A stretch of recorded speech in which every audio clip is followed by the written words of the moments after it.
Welcome everybody. This is a continuation of the story of Rama. Of course, last week we really were emphasizing the period of the autumnal festival and the Durga Puja, and how it was Rama who really seemed to be the first person to institute this tradition of worshipping the mother at that season with a view to combating Ravana. This is much later in the story, so we preempted a little bit in order to tie the two stories together. So if we go back to how we originally or officially left off, we left off with Rama and Sita and Lakshmana being rowed across the river Ganga, and how they bathed in it, and how they embarked on the forest life. Forests are very intriguing places, of course, and they can be used as analogies for everything. The forest of confusion. But when you go into a forest, as you enter and leave the sunshine behind, only seeing the dappling figures of the sun, spots of the sun on the pathway, for example, or reflected on the leaves, the density increases, and more the beauty of the forest emerges, but also the darkness of the forest. I know that in certain psychology exercises, you can locate a demon, an inner demon, and transform it into a diamond by making a sinister journey through a forest with all the imagination. And you can make it not just at sunrise or in the day, but you can make the imaginary scenario just as the sun is going down, and then figures start emerging, and your imagination may also be taking over, and there can be a certain fear emerging, fear of the unknown. Essentially, all our fear is fear of the unknown. And so these three figures, having been rowed across nicely, arranged by the chieftain Guha, across the vast Ganga River, it marks a change. The river itself marks a change. Marks a change from familiar territory to the unknown. And is very significant if you use it as an analogy for life in general. The future is unknown to us. We may have appointments put into our diaries, no doubt, but largely the future remains unknown to us. So we'll begin like that, but before we do, as usual, we can say some prayers for teacher and student, and also in praise of Ram. Om Shri Rama Rama Ramti Rame Rame Manorami Sahasranam Tatalyam Rama Namu Varanani. I delight in the beautiful name of Sri Ram. I do this again and again, for even once remembered, the name of Sri Ram bestows the fruit which is equal to 1,000 names of Lord Vishnu, the all-pervading one. After all, Rama is seen to be the incarnation of Vishnu, that cosmic balancing power that comes from age to age and brings about a balance by installing virtue, which we call dharma. And for teacher and student, Om Sahana Bhavatu Sahano Bhunaktu Sahaviryam Karavavahe Tejasvinavaditam Astuma Vidvishavai. Om Shanti Shanti Shanti. May that one protect us both. May that one nourish us both. May we work together with great vigor and energy. May our study be illumined. May we not unnecessarily cavil with each other, and peace, peace, peace be unto all. So the overview, of course, is that the three figures have now entered into the forest. On the southern side of the river, the party of three finds itself for the first time completely bereft of other human beings. It's a remarkable feeling that we can have because there's an element of silence. There's a beautiful description of going and entering into that area of silence and anticipation. At first, the forest turned their minds to sorrow. And that was the effect it had on them. It was a twilight place and so quiet. They heard their own thoughts too clearly, especially their anxieties. We can see and hear a human story of a human condition where we feel alone. We may feel a little abandoned, unfamiliar territory. They walked on wordlessly. They never said a word to each other, as if they didn't dare to disturb the vast silence. And there's a great deal of significance in that as well, because retiring to the forest was a popular theme. When you reach a certain age, a certain stage in your life, you then resort to the forest for solitude, for inspiration, and maybe to go to a forest hermitage where you pass on your life skills to students.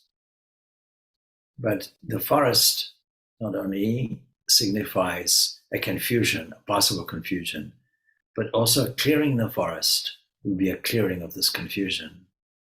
And when we are asked, please resort to solitude from time to time, those who do it will know the great, great value of this.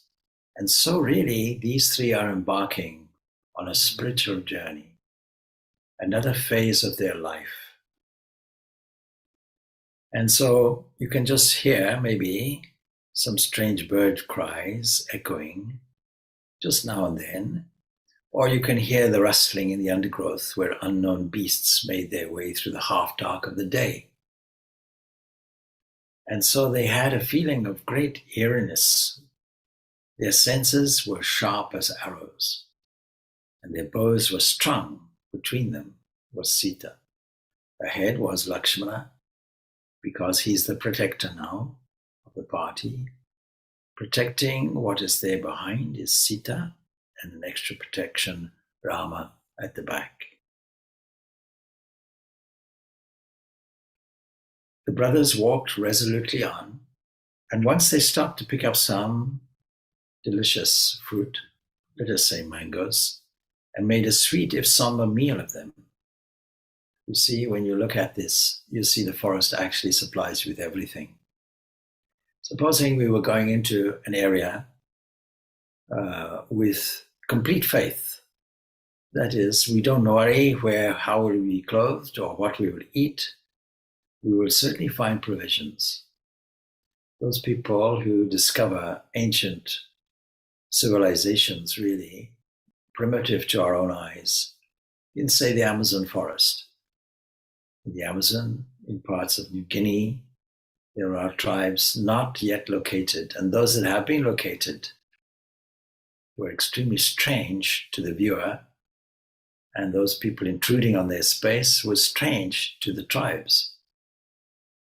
But they managed to eke out a living from the various sparsest conditions. In Africa, what is commonly called the Bushmen, or the San or Khoi tribes, have been forced by various other moving migrants into the desert areas. There they have learned to adapt. In Namibia, there are elephants, desert elephants. They found that maybe their habitat has been encroached on and learned to adapt into the forest, into the desert.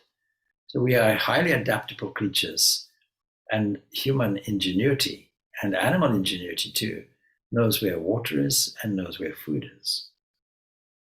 And so the forest will supply everything for them, all their needs.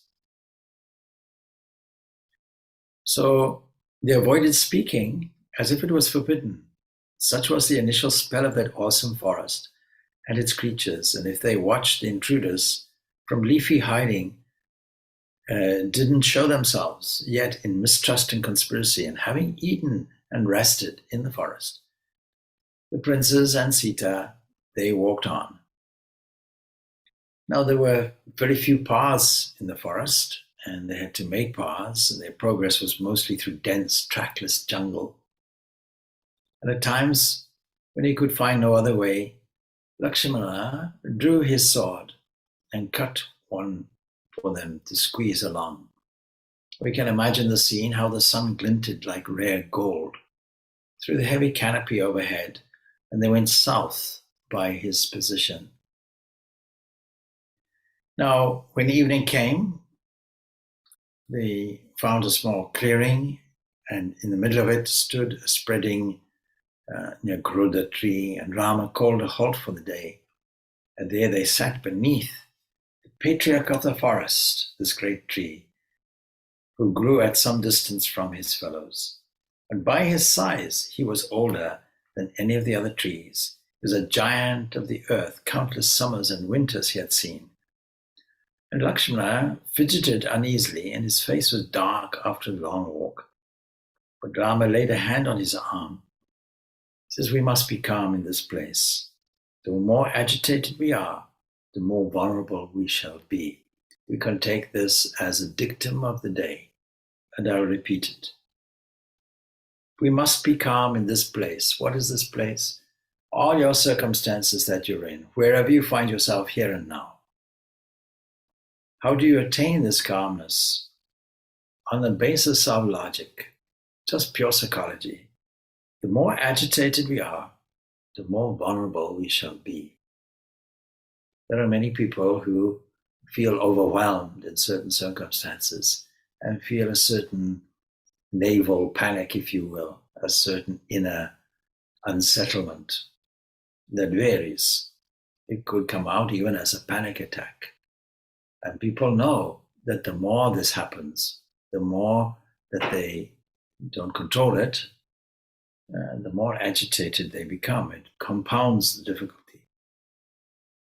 And of course, as soon as he speaks these words, a weight seems to lift away from all of them. And all of this while the forest has strained to hear one of their voices, to discover what kind of men are these. The forest is also exploring them. Who are these? The forest, we can imagine, full of tangible, sentient beings. It's only in modern times that we have relegated the whole of Earth and its beings and nature and even the atmosphere to insentiency. This is a great, great difficulty that mankind has. But we are getting back to it, understanding with sensitivity that every tree is a manifestation of spirit. Every flower, every leaf. And the forest area is a great opportunity, not only to engage in a review of your own thinking and your own reactions, but also the forest area is alive. And in this sense, it is all also engaged in seeing and measuring these intruders into their area.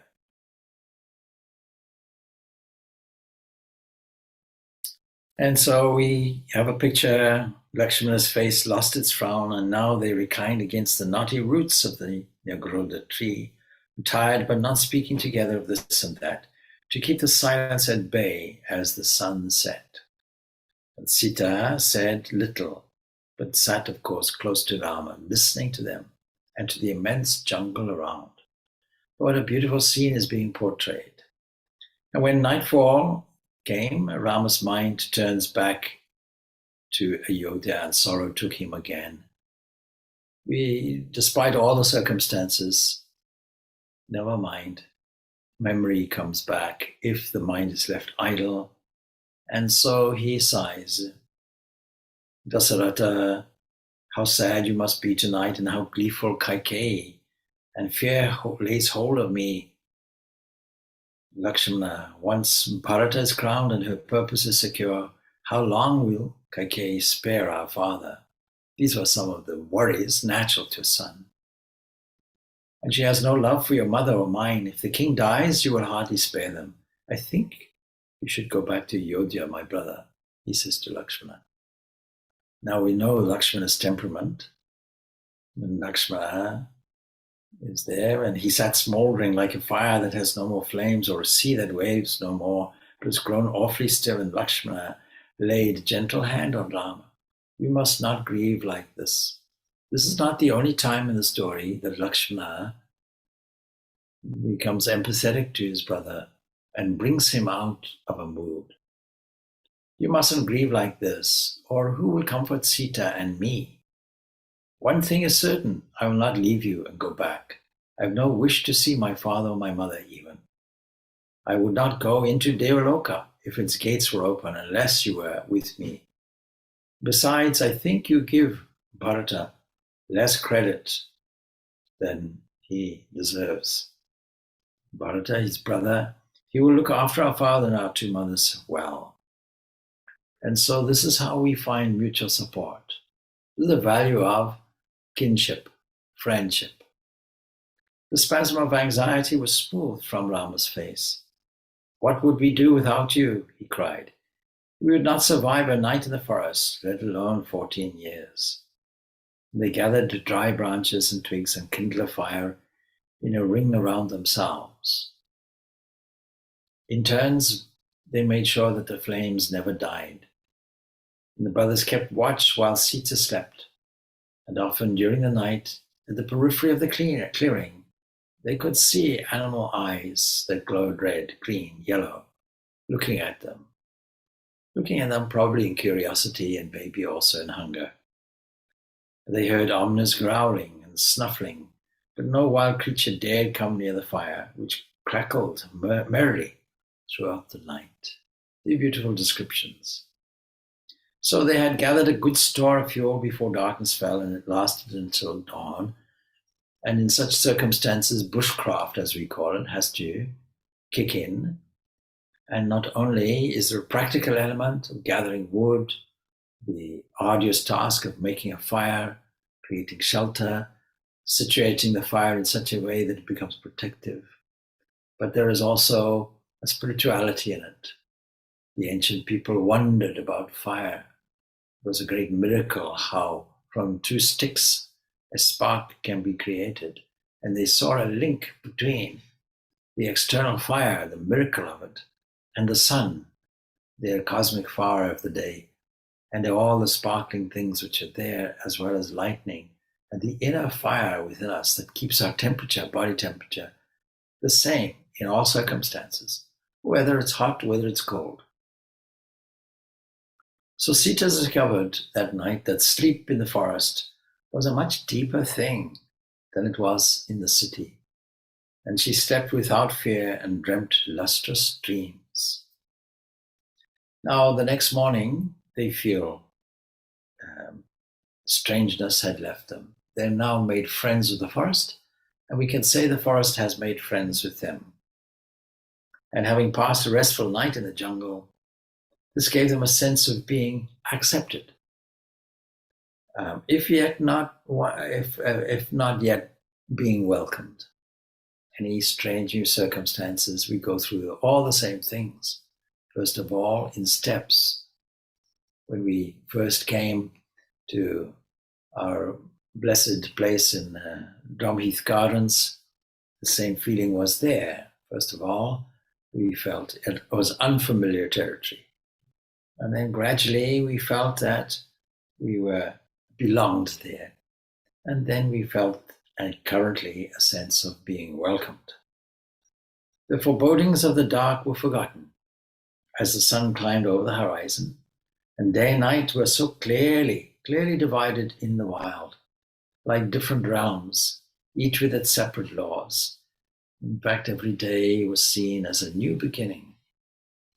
And they all chanted the most ancient and uplifting meter, which is there, the Gayatri meter in the Gayatri mantra. And when their morning worship was over, they walked south again. So what are they doing? They're living a hermit life. They're living the sacred life of forest, vanaprastha. They're living sacred life with a routine that when the sun rises, the beauty of it is acknowledged, and Gayatri is faithfully repeated and meditated upon. This constitutes worship. So they continue walking south and charting the course by the sun. That's the only means they have. No compass in those days. And so just by the sun's movement, they know. So such sights greeted their eyes today. And as if the forest had read their dreams in their hearts while they slept, they now made them welcome. And to their surprise, the deeper they went into the jungle, the deeper you go into the unknown, in other words, the more trails they found, both fresh and worn, the more possibilities, in other words, you find. Then there were the animals of the vana, the forest. There were all kinds of animals, nilgai, chital, sambur, steaming bison, leopards, all with eyes like flames, stretched languid on a tree. Troops of merry, chattering langurs swung along with them, and in the leafy awning above, we can just imagine now. We can imagine now the primitive conditions that people, even today, live under. But for those people, it's not primitive at all. It's a very natural,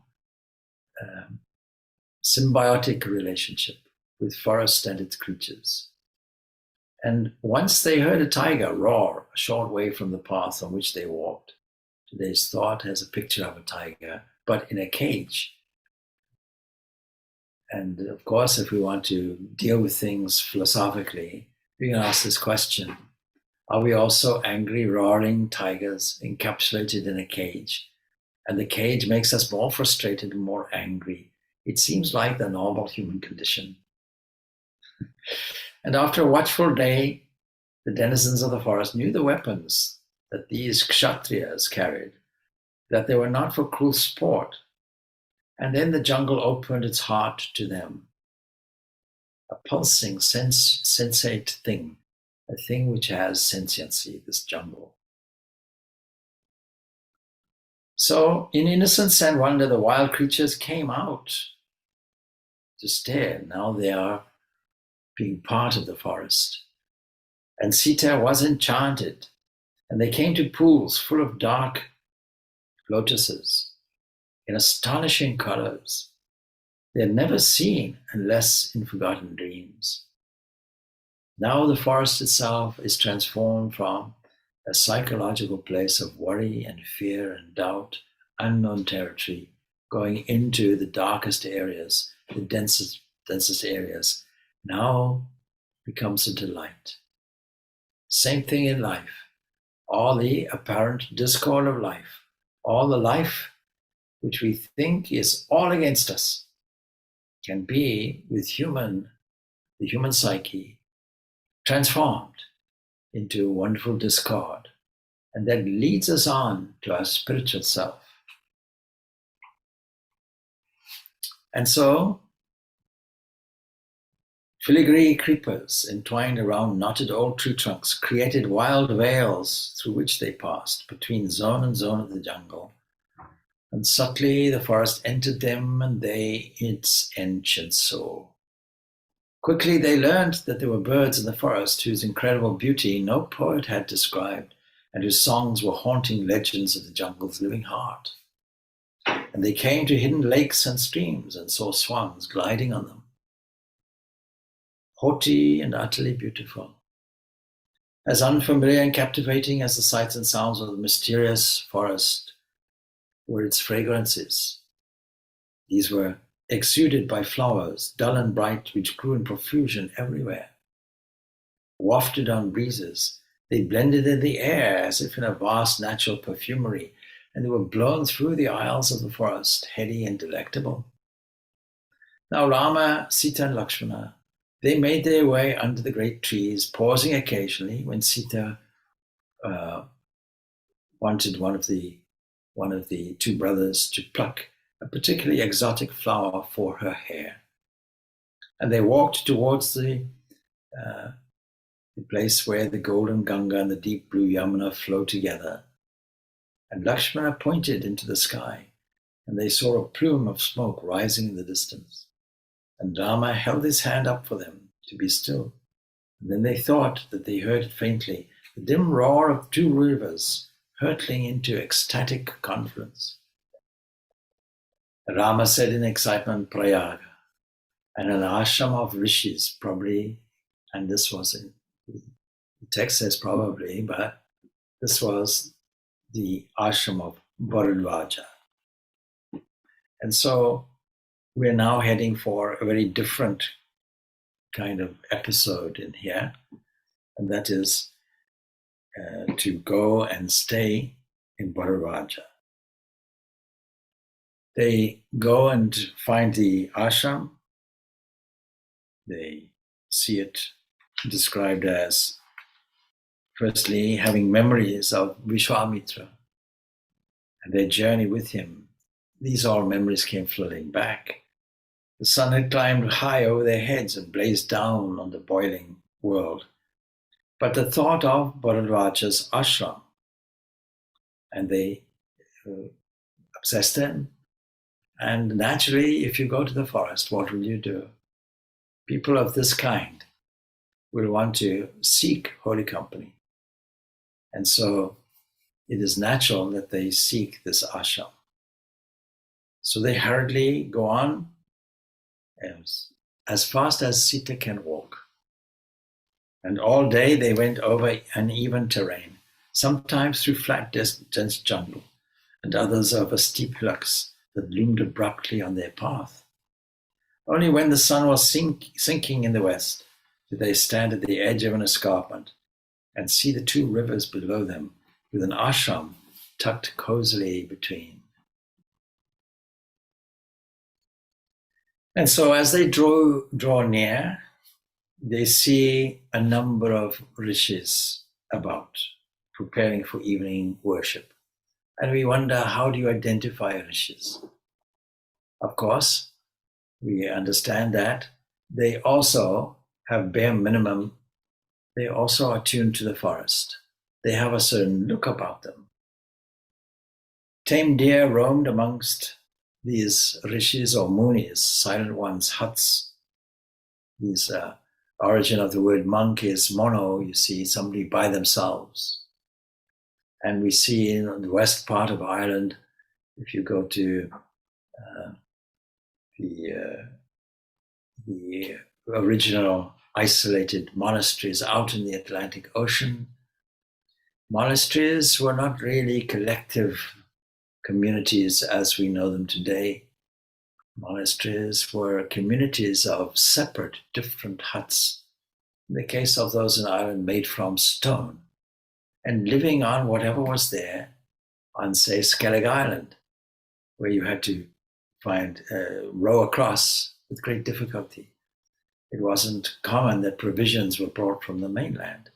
They wanted to replicate the tapasya, the sadhana, spiritual practice of the desert fathers. Why do people want to do this? They want to connect.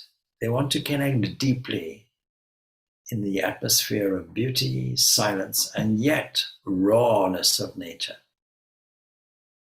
And so these munis' huts are there, and animals were found to be, deers and so on, were found to be roaming freely because they knew they would not be harmed.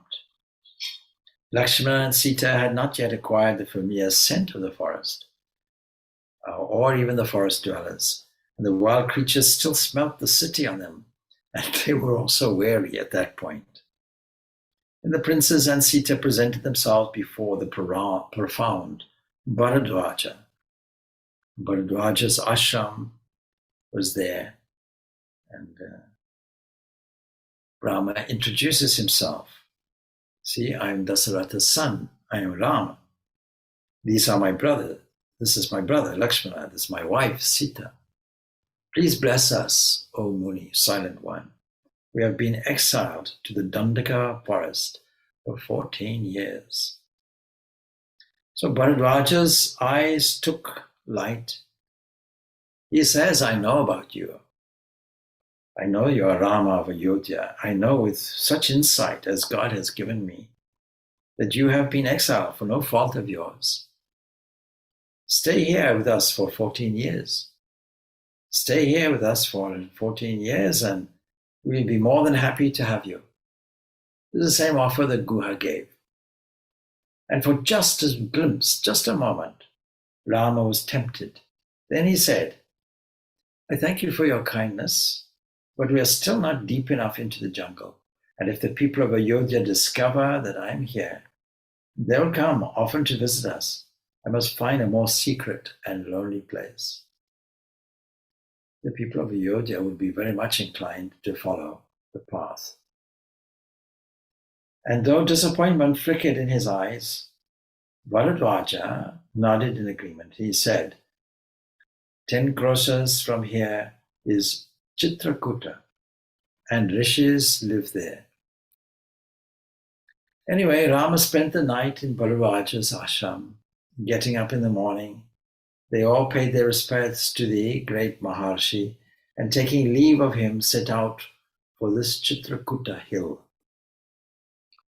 The Muni, and it's often, these are alternate terms, Rishi, Muni. Rishi is somebody who sees with the inner insight. Because of concentration and introspection, things are revealed, and they are revealed in a different atmosphere. They have to be revealed in silence, and the person is naturally more silent and reflected and called a Muni, a silent one. So the Muni treated them affectionately as if they were his own children and sent them forth with his blessings, after explaining to them which way they should take through the forest. So the three followed his topographic instructions, and they did it closely, and in due course they came to the river Kalindi, and they constructed a raft with logs and bamboos and creepers of the forest, and on it Lakshmana made a seat for Sita with little twigs and leaves on which he sat. The passage of the river was accomplished in safety. Now these are all just quickly mentioned, but can you imagine the work that is involved in cutting suitable logs, binding them together with creeper ropes from the forest, making sure it is secure, making a special seat, making sure the craft is seaworthy, as it were, or waterproof. And so there's raft and logs and bamboos. And as we know, the forest in tropical forests will supply both of these things, not only wood, but also bamboo. And bamboo is strong. Bamboos in the East are used as scaffolding material. And they're also pliable and flexible. So being very light, being very strong, is an ideal material. Now in midstream, Sita offered salutations to the river goddess and prayed that Rama might fulfill his vow and the three be enabled safely to return home. What is it about rivers that inspire us to pray? She sees not just a river, she sees a river goddess. Supposing we all have an eye about that every flowing body of water we see as a river goddess, as a divine manifestation, as something that expresses and symbolizes divine grace flowing. So she prays in this way. You see how their minds are attuned to the divine. And after crossing a few more streams, they came to a big banyan tree, which had been described by Bharadwaja. And under this tree, Sita again offered prayers, saying, O grant, O holy tree, that my husband may complete his vow, and that I may see again the queens Kausalya and Sumitra. A prayer like this, a requisition prayer, but in the presence, firstly, of the divinity as a river, and divinity as a tree, spirit of a tree, things that we often take for granted. And so every retreat I give, I make sure that people think more carefully, get more attuned, become more observant of the nature around them. You can do this through mindful walking or just sitting and observing and drinking in not only the spirit of what is around you, but the sensate touch of everything and registering it to the divine. So Rama asked Lakshmana to walk in front with Sita behind him while he himself walks in the rear. Whatever flower or fruit she asked for on your way, he said, get it for her and keep her spirits up. There's a method in this. And as Sita went, she showed an eager curiosity, asking about forest trees and creepers, and was lost in admiration at the many-sided beauty of the forest life. They now have become botanists. They now are intrigued and interested, not because their observation has increased and their appreciation has increased and their sense of thankfulness and attunement to the divine has increased. And so they greatly enjoyed the journey and rested for the night on the bank of a river. How different from the outset. Now, all of this is life. We should also be enjoying these things. We should surely, we have the capacity to take simple things and increase our enjoyment level in them. And here and in other places, Valmiki describes how Rama and Lakshmana secured food by hunting. And he makes it quite plain that they had to subsist largely on meat. Some good men are troubled by this because now the vegetarians and the carnivores will start a fight. But you see, meat wasn't prohibited for Kshatriyas. Don't forget, they're dwelling in the forest and living the life of hermits. They are still Kshatriyas. And indeed, it has always been the rule in that ancient land, that east that we now call India, that subcontinent, to permit any food legitimately obtained and consecrated as a sacrifice. So Rama was a Kshatriya and lived in the forest in the Kshatriya way, though abstemiously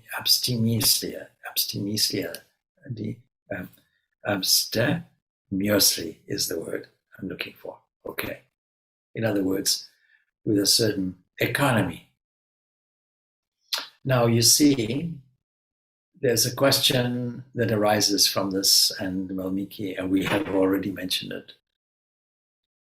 When vegetarians become vegetarians, they become vegetarians for different reasons. I heard somebody says, I don't eat anything with the face on.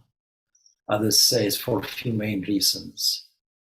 But actually, the key to this is pure food which is consecrated.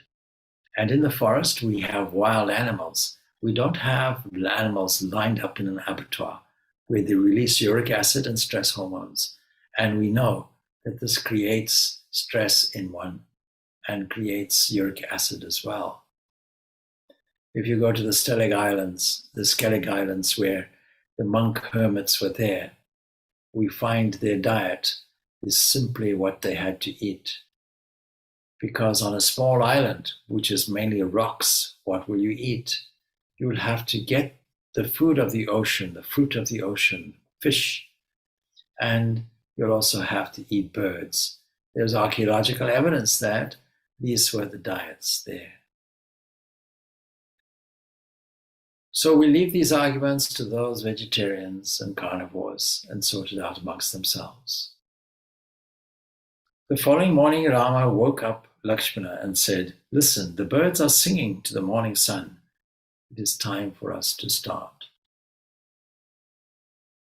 Now, the popular story that Lakshmana spent the whole period of forest life without food or sleep isn't found in Valmiki's Ramayana. And we are following the version that Valmiki is putting out. But sometimes, even though through fatigue, Lakshmana didn't get up quite early in the morning. Rama had to rouse him from slumber. Now they performed their ablutions and the worship and resumed their journey in the path indicated by Bharadwaja. See, there's a pattern going on. Now we can imagine at this point in time that this was in fact summer. And so the trees and plants were ablaze with multicolored flowers, and the branches bowed under the weight of fruits and blossoms, all beautiful to behold and giving a different mood to their journey. And Rama points out the beauty of the forest to Sita from time to time, and then saying as they walked, "How beautiful is the forest, unspoiled by human interference." I leave you with this thought: how beautiful is the forest, unspoiled by human interference. Look at the beehives hanging there. Look at the ground entirely covered with fallen flowers. Listen to the birds, how beautifully they sing to one another, and live in joy. Life would indeed be pleasant if we could always enjoy such sights and sounds. In fact, we can hardly believe that there was any joy in the city after reading this. Now, of course, on weekends, Saturdays and Sundays, people decide to go to a beautiful place, a park, let's say, or they may decide to go to a forested area just to enjoy the beauty and the walk as a relief from humdrum city life or life that presents them with only pressurized activities. But after this, can we imagine that the atmosphere of the forest can be brought back to the city? That the joy that is found in the city, although different from the forest, the same components are available. In many cities today, we find adaptations. Foxes have had to go into the cities to find food. In North America, we hear many stories about bears going and getting food from rubbish bins and things like that. So there's an adaptation. If you look at the waste products of mankind and you see them piled up in great deposits, these are the nesting grounds, or the feeding grounds at least, for seagulls and other birds. Wherever you see flocks and flocks of birds, it is because humans have dumped their waste there. And you can see how nature uses and reuses things in its economy, sometimes for its benefit and sometimes otherwise. So they're seeing how beautiful, and then in the distance they see this Chitrakuta hill, and they are glad and begin to walk briskly towards it. That's their destination. The forest here has fine edible roots and fruits, and so just to satisfy and make sure that we are not leaving the vegetarians out, we find, yes, fruits and roots are also being used. The water is clear, and the water is sweet. And rishis dwell in ashrams in this forest, and we may certainly live happily here in the holy company. What a wonderful opportunity. What has turned out to be a 14-year exile where people were grieving is turning out to be a wondrous advantage. So they proceeded to put up an ashram there for themselves. What do we mean? The shelter, not just basic shelter, it becomes a sacred place, because every time you build something in these forest areas, it would have to be a hermitage, an ashram, a place of refuge. And Lakshmana was a clever workman. He soon constructed a strong hut which was weatherproof and made it comfortable and convenient. And so many details are being left out in this description because we can now imagine how this is. Single-handed, he completed the mud, but with windows and doors all made of bamboos and jungle material. And those of us who come from Africa would see how mud huts are constructed, how the raw materials around are being beautifully used. In certain parts of Africa, in the north of Africa, there are, Timbuktu is one such place. There are great, great buildings and skyscrapers even, multi-story buildings and mosques that are built purely from mud and daub, purely from straw and mud, and sun-baked, and therefore cracked, and therefore have to be renewed with new materials. Kamban and Valmiki vie with each other in their accounts of this episode.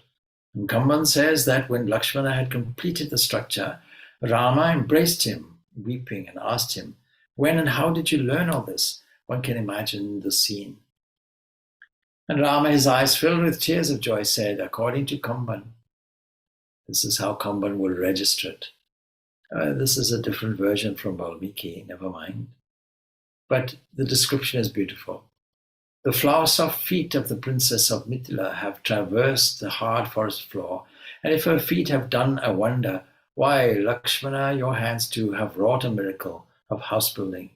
I have seen today the gain that is in misfortune. And here beside the lovely Chitrakuta hill on the bank of the river, Malyavati, in that cottage the three young people lived, free from care, performing their daily devotional routine. They forgot that they were in exile and spent the time happily, just like Indra in heaven, surrounded by the deities.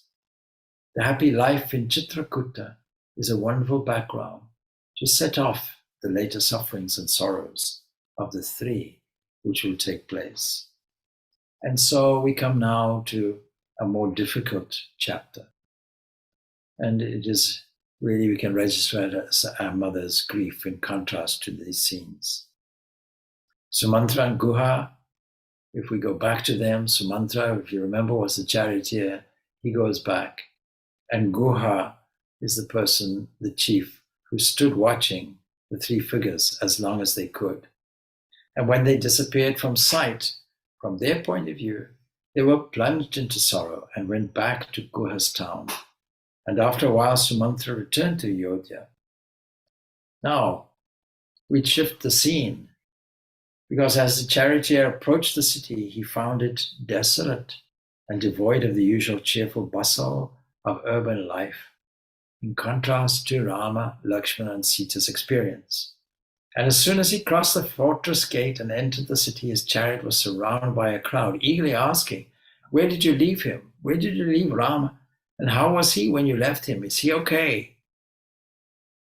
Dear people of Ayodhya, Sumanta said, "Rama and Lakshmana have crossed the Ganga, ordering me to return home. They entered the forest on foot." A great cry of grief rose from the multitude, and many cursed themselves and attributed the catastrophe to their own sins. And on both sides of the streets, women stood as the chariot passed and cried, "Look at the car which departed with the princes and Sita and has come back empty." Sumantra drove forward, covering his face with the end of his upper garment, ashamed of himself. He stopped the chariot in front of Dasratha's palace and alighted. And there in front of the palace, a great crowd had gathered. Women were saying, "How is Sumantra going to meet Kausalya and tell her that he left her son in the forest? How will she survive the report?" You see, in getting engrossed in the wonderful adventures there of Rama, Sita, and Lakshmana, we have forgotten what will happen in Ayodhya, what will happen to the people who are left behind. And so the scene shifts there to the city. With increasing sorrow and confusion, Sumantra enters the queen's apartment. There he sees the king, more dead than alive, and in low tones he spoke of Rama's message to the king, who heard it in heartbroken silence. We can take this as a contrast. The contrast of painful, sorrowful life on the one side, because we didn't get the spirit of the forest that Rama, Lakshmana, and Sita are experiencing. And so we're going to leave that here. I'll encourage you in your own way to start reading the story of Rama. But it's not just a read. It is a meditation. And at every step we can pause. And all meditation and all spiritual practice really requires the art of imagination and creativity. And see how the poet and poets have beautifully described the scenes for us. And we can fill the gaps in, not only with our imagination, with our recreation of the scenes, but also with what is the deeper meaning of this in our own lives, and how will it assist and help us in the coming week. So with this we leave it. Om Shanti, Shanti, Shanti. Peace, peace, peace be unto all. Thanks. Thank you, Swami. Karmagat. Nam Swami. Thank you, Swamiji. Yeah. Thank you, Swamiji. Yeah, thank you. Thank you, Swamiji.